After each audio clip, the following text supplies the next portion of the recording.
आणि आता बदलापूर अत्याचार प्रकरणात एक मोठी अपडेट समोर येते ती म्हणजे संबंधित शाळेचे अध्यक्ष उदय कोतवाल आणि सचिव तुषार आपटे यांना पोलिसांनी अखेर ताब्यात घेतलंय। गेल्या महिनाभरापासून कोतवाल आणि आपटे हे फरार होते। कालच मुंबई उच्च न्यायालयाने त्यांचा अटकपूर्व जामीन सुद्धा फेटाळला होता। त्याचबरोबर पोलिसांच्या कारवाईवर सुद्धा ताशेरे ओढले होते। यानंतर आता अर्ध्या तासांपूर्वी या दोघांना पोलिसांनी ताब्यात घेतल्याची माहिती समोर येते। निनाद करमरकर आपल्याला माहिती देण्यासाठी आपल्यासोबत आहेत। निनाद, अखेर कोतवाल आणि या दोघांनाही, सचिव आणि अध्यक्ष या दोघांनाही ताब्यात घेण्यात आलेलं आहे।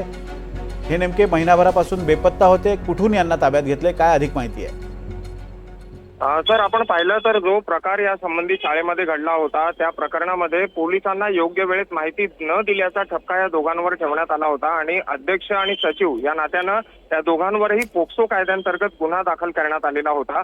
मात्र हा गुन्हा दाखल झाल्यापासून तब्बल 1 महिना हे दोघंही फरार होते। पोलिसांच्या तपासाला कुठल्याही प्रकारचं सहकार्य करत नव्हते। दुसरीकडे या दोघांनी कल्याण सत्र न्यायालयामध्ये अटकपूर्व जामिनासाठी अर्ज केला होता, जो 10 सप्टेंबर रोजी फेटाळण्यात आला होता। त्यानंतर मुंबई उच्च न्यायालयात या दोघांनी अटकपूर्व जामिनासाठी अर्ज केला, जो अर्ज काल मुंबई उच्च न्यायालयानं फेटाळून लावला। मात्र त्याच वेळी मुंबई उच्च न्यायालयानं पोलिसांच्या कारभारावर सुद्धा कडक शब्दात ताशेरे ओढले होते।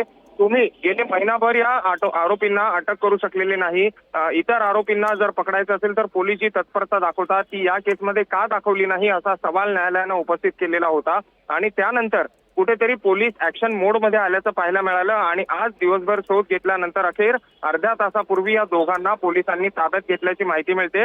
नेमकं सध्या या दोघांना कुठे ठेवलेलं आहे आणि कोणत्या युनिटनं या दोघांना अटक केलेली आहे याबाबतची सविस्तर माहिती अद्यापपर्यंत समोर येऊ शकलेली नाहीये।